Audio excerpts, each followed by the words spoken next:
Welcome.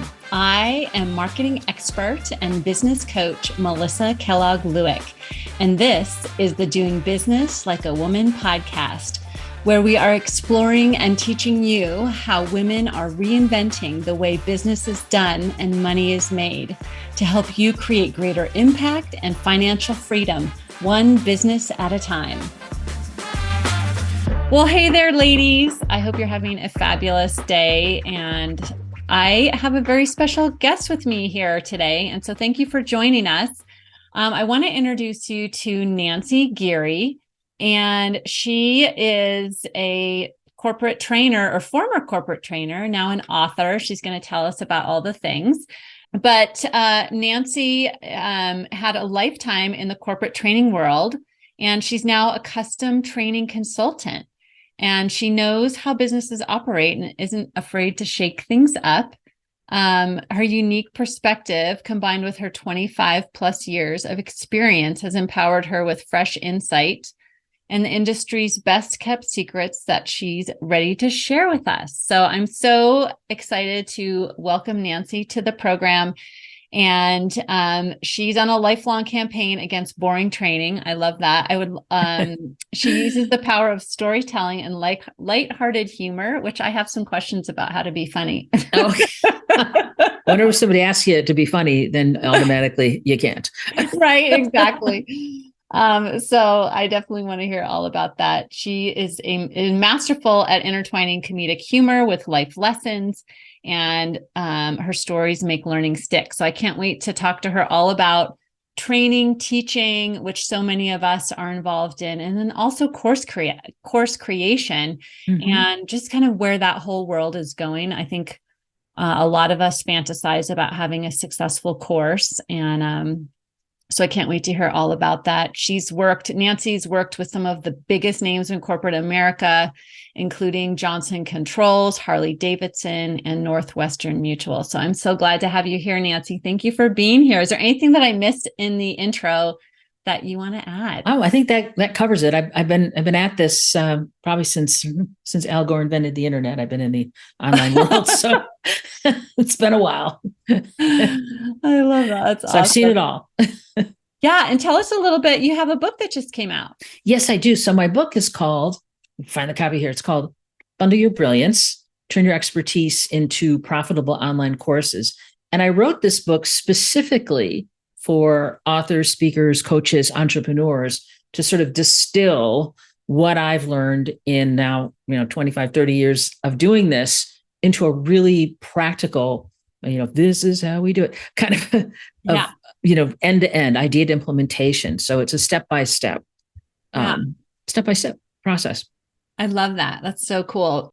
So we just were talking a little bit before we started recording about course creation and how, everyone that has something they think they want to teach is now, setting up their video camera and their cell phone or their webcam and their ring light and creating courses. But can you share with us from your perspective and all of your experience, like what really makes a successful course, and how do we know if we are like a good material for creating a course? Yeah. Well, the first step in really looking at creating a course that's going to be successful is to really dial into your target audience. Who are they? What do they need? What's important to them? And what problem do you solve? And what is your unique spin, right? So what makes you different? How is your approach, your methodology going to really, really help them? And I think that's the place to start.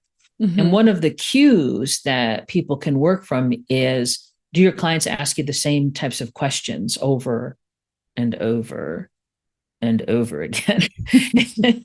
Because if that, that then is an indicator that content could be pulled and put into an online course, and then you can integrate that into your business model. So if you're a coach or a consultant, and every time you get started on a project, there's certain intake that you do, there's certain key principles that you lay out for your clients, well, you could have them do that in an online format. And then when you start working with them, whether it's one-on-one or in a group, you can go to a deeper level. Mm-hmm. Okay. So is that basically how we know if we're, I don't know, I'm using my air quotes, different enough, because I think a lot of times we think, oh, well, what I know, everybody knows. Mm-hmm. But like you said, if our clients are asking us the same questions over and over, right, and then we're creating trainings around that, then that is different enough to create a course around. I think that's one aspect of it. Certainly, is you're really looking at. I mean, that to me, that's looking at what is your current business model and how can you integrate that a course into your business model in such a way that you either can serve more people or have more time off.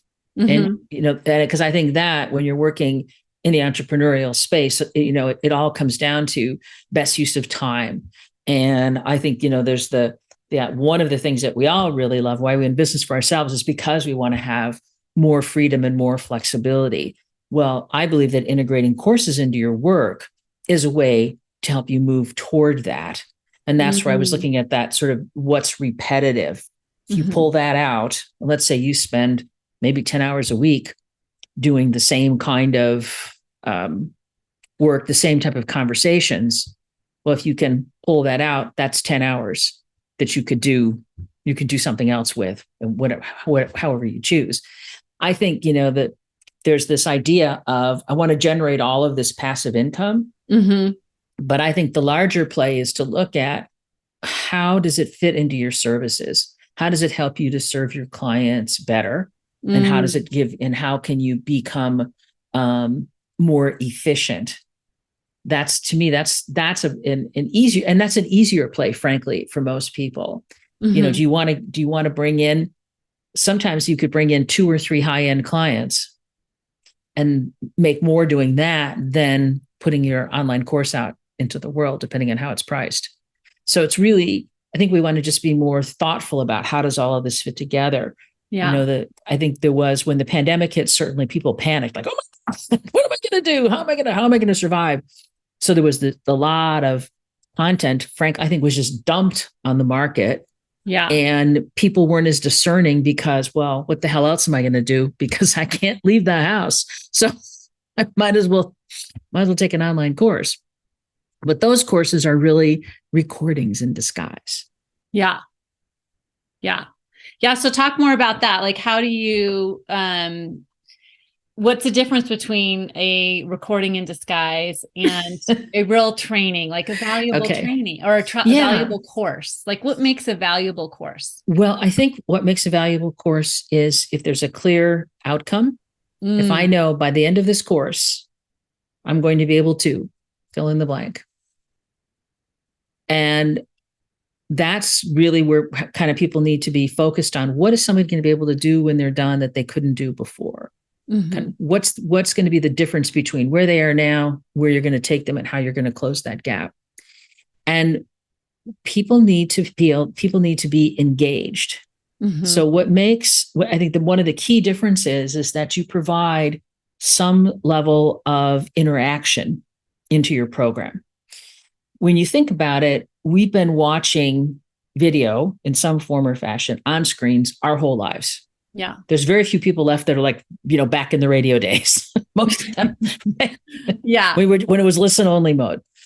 And when you watch something, whether it's a television show, a movie, a news show, the scenes are always changing. And when people then go to make courses, they don't translate that degree of change into their video. It's usually a long talking head. There's people do their Zoom recordings, and you get the little box up in the corner. And it really, it's kind of flat and it's kind of boring, because my belief is that our brains are kind of waiting for something to happen and nothing happens. So what you want to think about is how can you quickly move between shots. So you can plan for having I'm on camera, and then there's a slide presentation. If people haven't done so already, I've invested in a Stream Deck, and the Stream Deck allows me, by just pushing one button, I can move from a scene to scene to scene. And it makes a huge difference. So right now, the scene that I have, there's a graphic overlay of my logo. Well, imagine what you could do. You could have a graphic overlay. It could be, it's referred to as a lower third, where something comes up on the bottom of the screen, or you could be on one side and you could have your key points coming up on the other side. Anything that you can do where there's movement, that creates interaction. And there's different tools that you can use. Certainly you can do it in post-production, or you can do it in the advance when you're actually doing the filming. That's huge, because it's kind of what people are into. Our minds just are looking for what's going to happen next, to hold my attention. Yeah. The other part of interactivity that's even more important is you want to get people doing something as quickly as possible. What type of an exercise can I do? Whether it's some form of, maybe it's personal reflection, maybe there's a particular task. You might have, somebody that I work with, her Lois Kramer, Bookmore Business. She helps speakers. So one of her main things that she works with people on is creating their positioning statement. So in her course, we're going to get to actually creating that positioning statement early. So people actually, they're doing something, they're thinking about it, and having, that's just so important. People think if I just watching, I'm not going to learn that much. Yeah. It's like sitting in a lecture hall in a college. Yeah. Unless you're engaged and taking notes, or you have some sort of an assignment, or there's going to be a test, right? There has to be some way that I'm going to engage with the content so that it will stick. Okay. That's so good to know. So then what are different ways that people can engage with the content? I mean, they can take notes. They can be like filling out a worksheet. They can have a particular task to use. Maybe you give them some kind of a checklist that they're going to apply to a project. So it's really thinking, so it's giving them an activity to do. Now, there's other tools that are used in the corporate sector that I've been looking at. Well, how do we bring these tools down to make it easier for everybody? And they're called authoring tools. And that's where you can actually engage on the screen. So something you're going through, you're instead of reading something, one of the components is called an accordion. So you have a list of items come up, and they're in a nice graphic, and you click on one of them and it expands, and you read about that one. Then it closes. You click on the next one. Just the fact that I'm doing something on the screen engages me. I'm not just reading text on a screen, but I have to do something to make it happen. Or you could have a diagram. Let's say you have a process model. I have like a 6-stage process. People can click on each stage of the process and get an overview of what's happening there. So those kinds of tools, you don't need to have as much video, because you've got other ways to have people engage. Certainly giving people a quiz or just posing a question, that's also a great way to have people engage. But you want to make sure that anytime you're posing question or anything that looks like a quiz, that it's really a quiz and it's not just kind of for the sake of, or, asking me, a silly question that really doesn't mean anything. Yeah. Yeah. Okay. So, that's so interesting. I love that, having that more engagement in the during the learning sessions. But I would love to also hear your thoughts on how we can improve outcomes for students, like improving the results that our clients get. Because like you said before, the most important thing is having a clear outcome. Yes. When we have a course built around a clear outcome, how can we really help increase the percentage of our clients that are finishing the course and getting that outcome? I think one of the biggest challenges when people are taking an online course and they're doing it independently is the type of feedback that they get along the way. If you have somebody do a particular activity, you can show them examples. So let's say I'm going to write, again, back to the positioning statement idea. Yeah. So I've written it. I can look at other people's examples and I can compare mine to those examples and go, I think I've got it. But what's even better is if you can build something in, and maybe you call it office hours, or or there's a particular time that you're going to be there to answer questions, or you set it up and say things you can submit your responses to me and I'll generate and I'll review them and give you feedback. And then they're really getting more personalized attention. Because when I'm doing something online or you're doing something online, if we go along, we get stalled. What do? We just quit. We just quit. Yeah. And maybe, and people have said, well, I'll put in a chat bot. Well, those are like the most annoying. They're hard because they hardly ever answer the question. Yeah. It's like, you put, I'd like to know how to apply different colors to my project. And then it'll come, there are many different colors yes, I know there are many different colors. Yes, I get it. So, I kind of, when I look at where we are, I think everybody's longing for community. They're longing to be part of a group and have somebody, give them more guidance. Like you can read a book and you can do exercises in a book. If you think about it, a lot of what's out there in the online course world, it's just like the book, but it's being delivered to me in a different format. I'm engaging in a different way, but there's still that, where can I get the feedback? Which is why I look at this as, how does it fit into your business model? Have people, maybe it's a place for people to start and they go, this is harder than I thought. I think I need some help. Then so then you can sort of look at how to level them up, and bring them in. You're building influence along the way. And because a lot of this is about building influence, it's really important that you show up in the best way possible, because our courses have become part of our personal brand. Yeah. So if your course is kind of flat and boring, well, did you really help yourself? Yeah. Yeah. That's a great thing to think about. A great point. So having some feedback, office hours, personalized attention, community are some ways to kind of up level.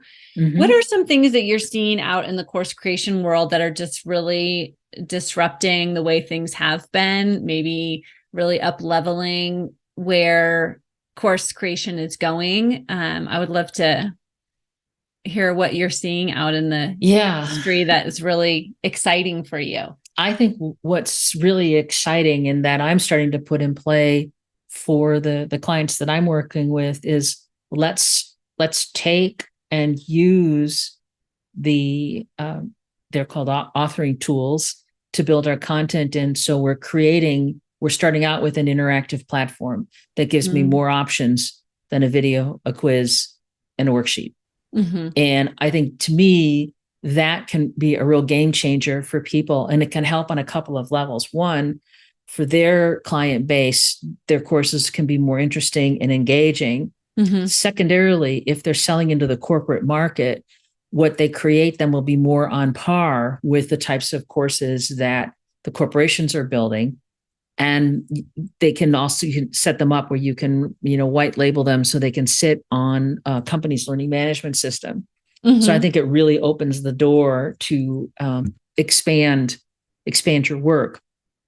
The challenge is to find the right platform that the course can reside on for the entrepreneurial market. And I'm working through right now, okay, how can we do this and how can we make it a real frictionless experience? Yeah. Because some of the main players out there don't want to use this particular file format. They want you to stay inside of their platform and use their tools, which are not as robust. So I think when these two things come together and we can truly have a real seamless way for any course creator to create things that are more interactive and engaging, that's going to be a big game changer. And there's two, I'm kind of premature in talking about this because I'm looking at exactly how to make all of this work. I've got some technical people in the background here trying to go, okay, how do we do this and how do we make it frictionless? Because this is where the market needs to go. We discovered one easy thing is a lot of people, you can build it into a WordPress site, which is great. But then you want to look at, well, how is this going to connect with all my email marketing and that everything can be, again, seamless, frictionless. So we're working through all of that right now. Yeah. And I've got some ideas, but it's still a little early to give the whole story. Yeah, totally. But we're close. That's awesome. So what I hear you saying kind of at the base of all this is that online courses will be moving more towards a collaborative, a dynamically collaborative environment, right? Where the teacher has a body of work that they can teach, but yet they're collaborating with the students on helping the students get the result they want. Yes. Throughout there's feedback and there's accountability. And I think one of the big challenges with anybody that's doing an online course is we don't always finish them because we get distracted by something else comes up that's more important. And then we just don't get back to it. Yeah. So it becomes like, how critical is me learning that content to advancing myself, whether it's personally or professionally, and what else is competing for my time. I mean, I feel like now it's in some ways it's harder to do business today because there's just so much that we have to be able to do and keep up with. And, is my presence on social media enough? Am I active enough about there? And, and taking in clients and and now I've got to write a book and now I've got to do, there's just a lot going on. There's a lot competing for people's time. Yeah. So then what it comes to is if I'm going to take an online course and it's a slow start and you don't get to the point quickly of what I need to know, I'm out. Don't waste my time. Yeah. I can't be the only one that feels like this. No, absolutely not. Right. I mean, our attention spans are shorter now than they've ever been. And we have so many inputs that are, like you said, competing for our attention. So as someone that is creating the content, putting it out there, like, how can we as individuals be engaging? I mean, you talk about humor is one of the ways of doing that. Right? So tell me more about that. So humor is great. And, if people are laughing, they're more open to, whatever's going to come their way. But and people go, well, how do I be funny? And that's kind of that's a hard one to question. Get to. So what I think is maybe you want to look at it. How can you be compelling? And maybe humor will be part of that. And maybe it won't. What do you have a really good story to tell? Yeah. Oftentimes we just spew out all kinds of facts and okay, great. But if you tell people a story, the story anchors the point and it triggers for people to remember. And this is true whether you're doing something online or in person. Yeah. A great speaker has great stories. And we're always you remember the story first, and then the key idea or whatever action you're going to take follows. Yeah. So talk a little bit more about that. Like, how do you have a framework for putting together great stories, or like, how do you create great stories or choose great stories? I was just talking with somebody last night about, she wants to come up with a great story to open her speech and to have it kind of connect to the way the world is changing now. What is work like now? We were talking about, we talks about the new normal. Well, whatever that is. And I think I think the new normal has replaced the expression the good old days. Like people, right. People want to go back in time to, when the way it was. The way it was, things were simpler and things were easier. So she started kind of working through this story about her grandmother and how she was, she always had a lot of toilet paper in her house. And so we went through like, okay, how can you make that funny? How can you exaggerate it? So we ran through like, come up with what are all the different types of toilet paper that's out there? What are what would be some funny things that could happen? What would be her requirements for usage, and how can you amp it up? People are there's an expression, you don't want to let the truth get in the way of a good story. So you can start with a baseline story and expand it from there. I have a great story that I tell about my grandmother and my aunt killing a snake with a garden hoe and a golf club. Now, I've totally embellished this thing over time. My family's from Sicily, so I bring in, the Sicilian accents. I talk about how they look at the snake and they said he died of natural causes, hit himself with a golf club 27 times. We just, you just kind of start with something, and then you look at, well, what can I do to embellish it, but still have it make the point. So when I tell that story, to me, that the story is, the point that I'm trying to make at the end of it is two women that are stepping into their own power, that are claiming they're like, this is not going to happen to us. Their background was such, they came into the U.S. through New Orleans. So snakes were a serious deal in New Orleans, more so than in Wisconsin, where this happened. So I kind of tell the whole story. I talk about, and I describe the women. I think about the details, like that I didn't expect to go here, but like they were garter belts before they were more than a necessity. When they were a necessity.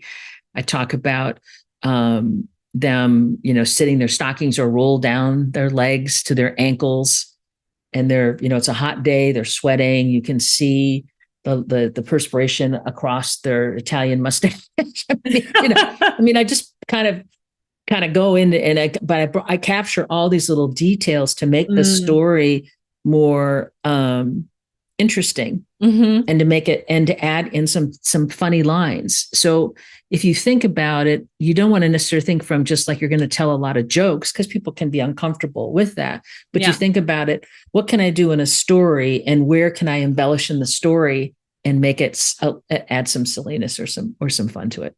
Yeah, I love that. So good.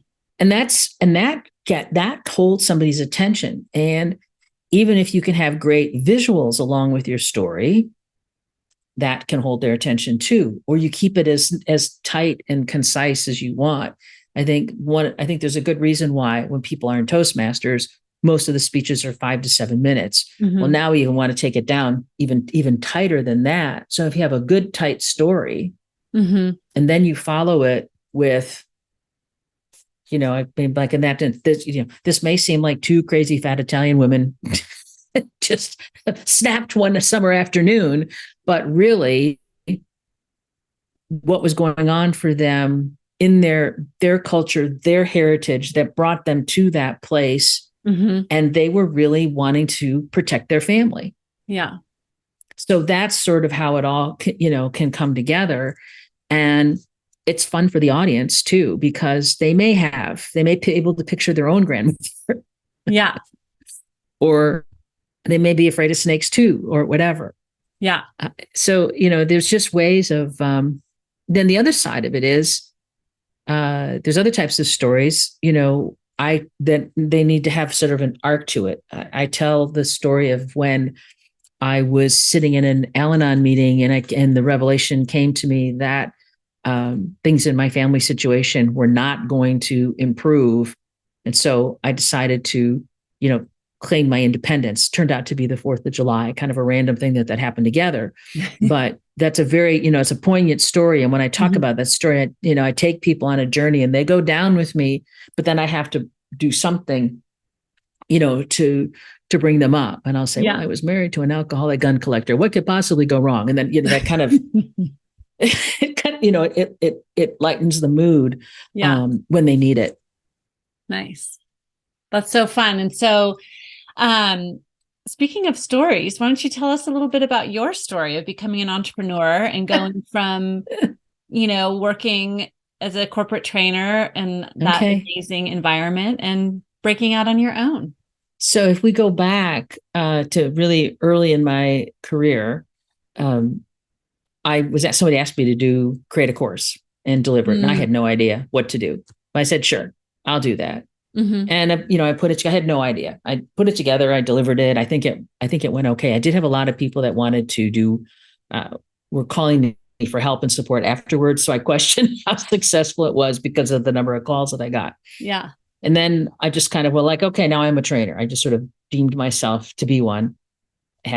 Took another position and then moved to another place and kind of start over, and went to work for a company that made courses that were mostly in the software training industry, a lot of programming courses. Mm-hmm.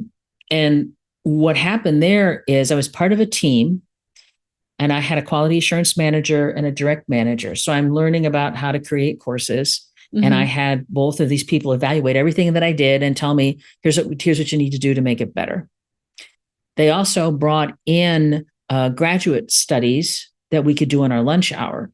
So I was working in my advanced degree. So it was like this perfect storm mm-hmm. of all of this coming together. And I learned about this methodology called instructional design, which then sort of positioned me very well. And then I moved up through the ranks, project manager, direct manager, director, held all these different jobs. And then at one point, a company that I worked for, fast forward, didn't have any sales for 2 quarters, laid off 25% of the workforce. And I was part of that 25%. Yeah. And I thought, well, I've always wanted to start my own thing. This is the best time for me to do it because there's no longer any downside risk. I didn't have to think about walking away from a big paycheck because I was collecting unemployment. So, things could only go up from there. So then I went off and then I started my own business. And that was in 1998, did that successfully. And then moved here, and I'm here being to California to be near my daughter mm-hmm. in 2016. And I just didn't have it in me to do my own business because new place, business development, I was like, I just can't. So I took a job as a training director for a tech company, which is very interesting to kind of learn about how that whole business works mm-hmm. and did that. And then fast forward, and then they decided to make some changes and move the office, a lot of the office work from San Francisco to Denver. So I had the choice of taking a package or going to Denver. And since I was here to be near my daughter, I said, okay, I'm going to take the package and I'm going to go back and do my own thing again. Mm-hmm. And so and I was ready at that point to be back on my own. I had healed enough and I started to build a network, and it was just time for me to do it anyway. So it's all been good. And it's been an interesting ride the last few years just because of what's happened in the course creation space. And everybody with a computer and a microphone is a course creator now. Mm-hmm. But what's interesting, and it's great that more people want to do that, yet what's missing is solid design principles to mm-hmm. really ensure that what you're delivering is going to be a learning experience. It's going to stick, and not only people are going to want to buy it, but they're going to finish it. Yeah. Because I feel like there's a lot of the,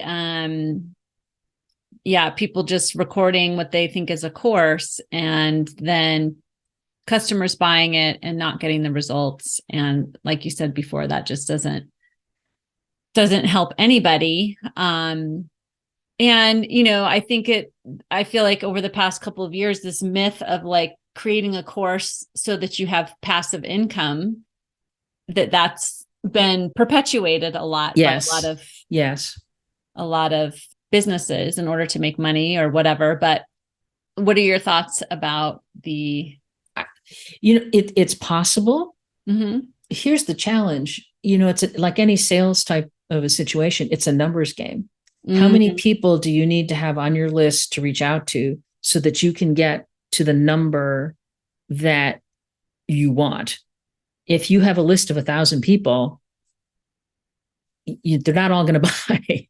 If 100 of them buy, and it's in the courses, I can't do math now. I'm having a hard time. But if you have 100 people that purchase the course, that's not going to sustain you. That's not going to be your passive income. That's going to take care of you for the rest of your life. Mm-hmm. If you have a list of 100,000 people, well, there you go. You can work it. So you really need to have a large pool of people to draw from. Mm-hmm. I saw something the other day that someone had posted, and she'd said, she had paid for $8,000 in Facebook ads and no one had signed up for her course yet. Mm-hmm. My God. Okay. It's Yeah. heartbreaking. Yeah, it happens a lot. It happens a lot. I know I was part of that. I didn't pay $8,000, but I know I've spent on the first course I created, I did not have a big list. And I thought, well, if I'm gonna create this beautiful course, and then people are just gonna want it, right? It was that naivete. It worked for the iPhone. Right, it worked for the iPhone. Here's this thing. Yeah. You don't know you want it yet, but you will. Yeah, and that's what the experts that I had bought into told me. You just create this beautiful course, and people will want it. Well, no one's going to know how beautiful it is if I don't know how to market it, right? Exactly. If I don't have people to market it to. And so that's it. Mm-hmm. I mean, that's the work that I do. And I work with a lot of course creators. And, I think that the biggest myth is, with this passive income situation is that, yeah, it might be passive, like you said, when you have 100,000 people on your email list that you can sell to. But when you have 100 people, there's, it's a lot of massive action. There's no passive income at that point. It's massive action to get to that point, a lot of building, and there is a runway, just like any business, right? Mm-hmm. Yeah, you just have to kind of keep working it. You have to keep building the list. The list has to keep growing, more new people. And there's a lot around building influence. Yeah. Which is why I think it makes sense to look at what do I do to integrate this into my business and just improve on what I'm doing now for the people that I'm working with, and then be ready to spin it off into other approaches. There's that. Oftentimes somebody they'll offer, a free webinar or Zoom meeting. And then at the end of that, then an offer is made. Well, if people haven't experienced you before, they may not be ready to go to the big offer. So you need to have something that's at a lower end, kind of get them in the fold and move them forward. So that's another way where the course can fit in. But I just wonder, why are people, and I don't have the answer to this, but people have been chasing low ticket, high volume, but there's a disconnect because they don't have the base to make that work. They don't have the volume of people yet. Yeah. Yeah. Yeah. And so it's bringing in the people, and then it's really serving them well with lots of value to grow that relationship. So they actually want to spend the money with you. Right. And tell their friends, and, just keep working to build it out. Yeah. Yeah. So you have to have great marketing, but you have to have a great course, which is what you do, to be offering that value and helping them get those results, exactly, and get that outcome that they want to have. So tell us a little bit about how to stay in touch with you, how to work with you, how you serve your clients now. Okay. Yeah. Well, I work with people in two ways. I have done for you service, where I'll go in, I'll take all of their content. For example, I'm looking at somebody who wrote a book right now. I'm going to take her book, turn it into a course for her. The part that she'll play will be, she'll be doing the some video recordings to be used strategically throughout the program. So I'm really doing the heavy lifting. Then another way I work with people is I do a done with you service, and that's where I coach them through the process. So they're going to build out their program, but I'm going to guide them through from idea to implementation in order to be able to make that happen. And I'll run things either one-on-one or in a group. And then I offer some fast track workshops at different points throughout the year. The next one will start on February 7th. I don't know if the timing will work for what we're talking about today, but that program is coming up. Nice. And if people want to reach me, the easiest way is go to my website, which is nancygeary.com. So if you're not watching it, but you're listening, Geary is spelled Giere, or you can email me, and then it's nancy@nancygiere.com.